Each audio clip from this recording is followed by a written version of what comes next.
আসসালামু আলাইকুম। কেমন আছেন সবাই? আশা করি সবাই ভালো আছেন, সুস্থ আছেন।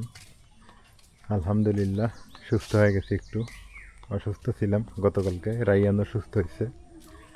আর বৃষ্টি ভেজা বিকেলবেলা আপনাদের সাথে যুক্ত হয়ে গেলাম। আজকে শুক্রবার, নামাজের সময় বৃষ্টি হয়েছে, যার ফলে বৃষ্টিটা যে সময় নামাজ পড়তে গেছে এই সময় তো বৃষ্টি নামছে। যে সময় নামাজ পড়তে গেছি ওই সময় বৃষ্টি না।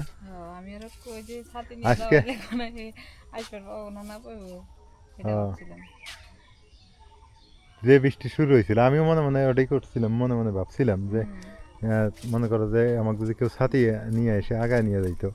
না আমি একবার ভাবলাম যে ছাতি নিয়ে যাবো না, পরে আবার কই যে রাইয়ান আছে, যে মেঘ ডাকতেছে এই সময় না যায়। ও, যে মেঘ ডাকা ডাকি শুরু হয়েছে আর এই বৃষ্টি যে ছাড়বো কিনা। নদীত বলে বান হইতেছে, বন্যা হয়েছে। কি হ্যাঁ, অল্প পানি বাড়ছে। তাহলে তো যাওয়া লাগে। যাবা? যাম ওই যে রাইয়ান ওইদিকে। রাইন থাকে রে, কান দিব না। চলো যাই। চলো চলো। সত্যি রাইয়ান থাকবো, সমস্যা নেই। আর ইয়ে আছে না, খালা ঘরের কাছে আর থাকবেন। নদীত বান এসে গেছে। বান তো আসবে, যে বৃষ্টি হইতে তো বান আসবো না। যে অসময়ে কেমন বৃষ্টি, অসময়ে বান না। এই সময় আমি দিন নাই। এই সময় বৃষ্টি। কালকে আলামিন ফোন দিয়ে দেখাইলাম ধানে এক হাঁটু করে পানি উঠছে। নীলফামারিতে এক হাঁটু পানি। ধান খেতে ধান মিন ডুবেই যায় স্রোত যাইতেছে। পানির। ধান এবার তাহলে হয়েছে তোমার ধান। ধান শুয়ে গেছে বাতাস হাওয়া।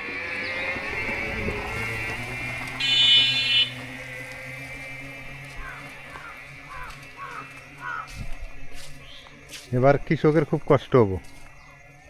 কৃষক ধান ঘরে উঠাইতে পাবো না ঠিক মতো। ধান ভুট্টা দেখো না, পাকা ভুট্টা গুলা কেমন হইতেছে। নাজমিন, ওই শোনো, কোনো বাজার আনা লাগবো নাকি এবার? বাজার আছে? তাহলে তাহলে- হ্যাঁ, না মাছ টাছ আননিব না, ঠিক আছে। যাও, কারেন্ট নাই। ওরাই এনে দেহ। নাজমিনকে নিয়ে যাইতেছিলাম, যাবো না। রাইয়ান আছে বাড়িতে। লোক মুখে শুনলাম নদীতে নাকি পানি বাড়তেছে, তা আসলেই বাড়ছে। মানে সেই পরিমাণে বাড়ে নাই, ওই নদী নদী পানি যাইতেছে। এখন তো বন্যা হওয়ার কথা না, কিন্তু তারপর আর কি, যেভাবে বৃষ্টি হইতেছে একটু পানি বাড়ার কথাই। তেমন একটা বন্যা হয়নি। নদীর পাড়ে যে বাতাস, নাজমিনকে রেখে আসলাম, কারণ রাইয়ান কান্না করবে। ও আসতে চাইলো তো ওকে আসতে দিলাম না, কারণ ঠান্ডা লাগবে আবার। আচ্ছা, দরকার নেই। শুনলাম শ্বশুরের নাকি ধান তলায় গেছে, অর্ধেকটা তলায় গেছে নীলফামারিতে। ধান তো পাকেও নেই ঠিক মতো। কৃষকের দুর্ভোগ থাকেই, কোনো না কোনোভাবে থাকেই।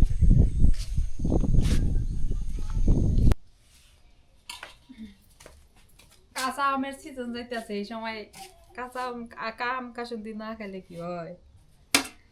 এই যে বিকেল বেলা হচ্ছে আম নিয়ে বাইরে এলাম। আম কাসন্দি? কাসন্দি বানাইবে না এমনি? এমনি জ্বালাই খায়, কাসুন্দি খাইতে পারবে না, কারণ কাসুন্দি খায় আগের অভ্যাস নাই।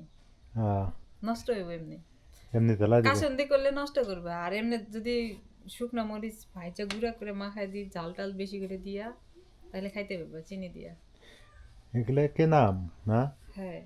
গাছের আম তো এখানে এত বড় হয়নি। না, বটি নিয়ে আসি। আম জ্বালানো বিকালবেলা মজাই হবো। নদীর পাড়ে গেছি বুঝছো। হ্যাঁ, নদীর পাড়ে যায় দেখলাম যে বাতাস। বাতাসে থাকা যায় না। না, ঠান্ডা বাতাসে পরে থুই আইছি। আমি তো জানি, এই জন্য আমি যাই নাই। ও, তুমি চালা গেছো।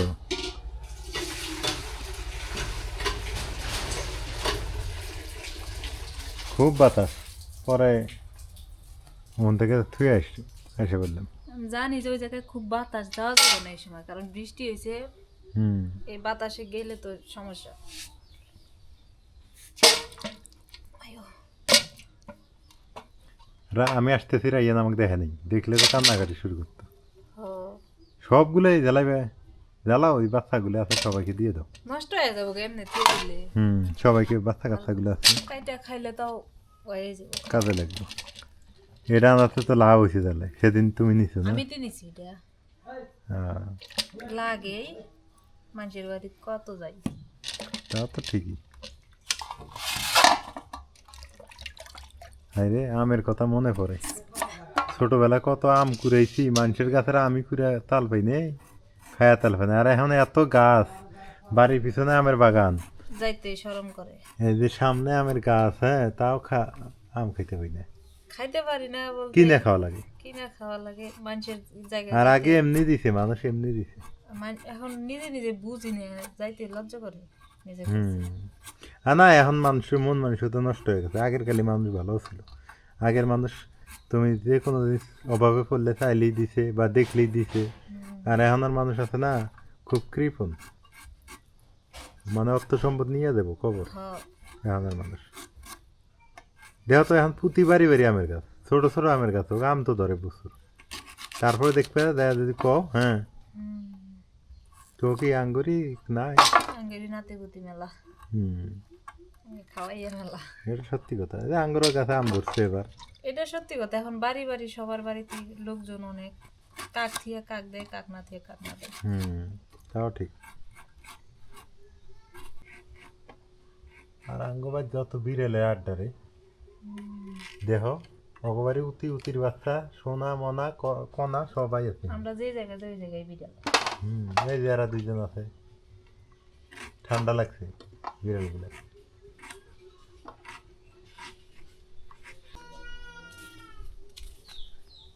এই গাছটা কতবার লাগাইছি, এটা অনেক দিন দেখাইলাম আপনাদের। দিন যাইতেছে আর আমগুলো অনেক সুন্দর দেখা যাইতেছে। এই যে মানে দিন যত বাড়তেছে আম আরও মনে হয় যে দিন দিন বেশি হইতেছে, এই হলো অবস্থা।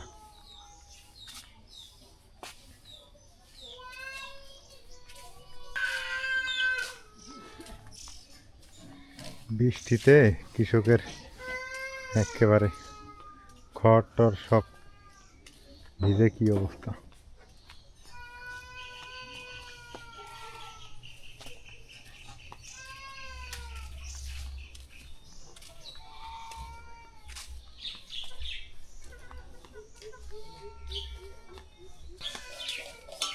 তোমার আম জ্বালানো এখন হয় নাই?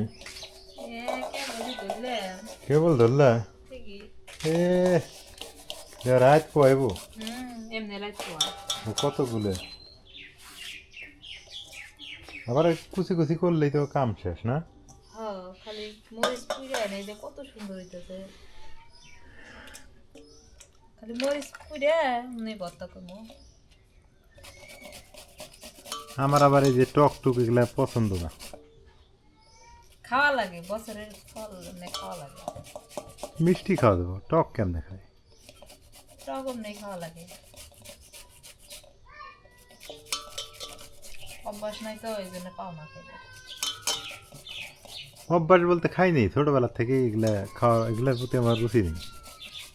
যেমন আগে তুমি করলা পাটের শাক এগুলো নাকি খেতে না, এগুলো তো খাই নেই একবারে, কিন্তু এখন খাও, এখন তো খাই একটু একটু। শিকা লাগে। আল্লাহ জানে এগুলা খাইলে যে কি হয়, আমার তো দাঁত টক হয়ে যাবে। বিসমিল্লাহ।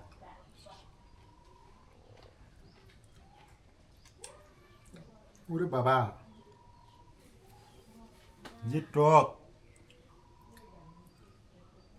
গা ধাকি ধাকি মেরে ওঠে, মানে স্বাদও হয়েছে টকও লাগে, ঝালও হয়েছে।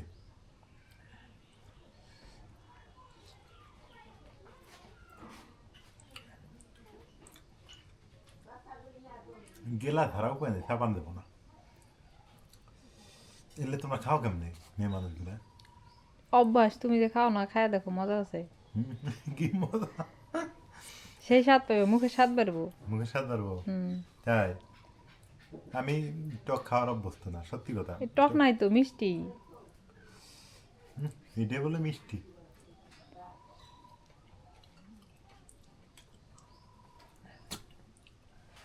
আমার পক্ষে কি সম্ভব হবো? সেদিন একবারটি কিন্তু খেয়াল আইছো। সেদিন কিন্তু আলাদা ছিল, এইটা কিন্তু আলাদা, এটা যদি টক লাগতেছে। ওই বাচ্চাগুলো একটা দিয়ে এসো একটু। ওর জন্য আছে আলাদা গামলার মধ্যে, এই যে আমি রাখছি, যাও দিয়ে এসো। এই যে গামলার মধ্যে রেখে দিছি।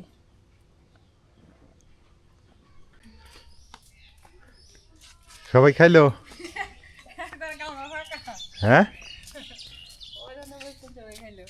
সবাই খেয়েছে। রাইয়ান খানে, রাইয়ান রাইয়ানও খাইলো। আব্বু খাইছো? হ্যাঁ হ্যাঁ হ্যাঁ হ্যাঁ, ভালো হয়েছে ভাই। যাও বাড়ির ভিতরে যাও। হ্যাঁ খাইছে, ভালো হয়েছে, দেখছি। কোন যাবো না, সন্ধ্যা হইতেছে। হ্যাঁ আসতেছি, ভালো লাগে না বাড়ির মধ্যে থাকতে, ঠান্ডা লাগতেছে অবশ্য আবার। তো সবাই ভালো থাকেন, সুস্থ থাকেন। আরে কি পড়াশোনা বাদ দিছো? হ্যাঁ, ও, কে পড়াশোনা বাদ দিলে কে? সন্ধ্যা হয়ে গেছে, আজকে এ পর্যন্তই। আল্লাহ হাফেজ।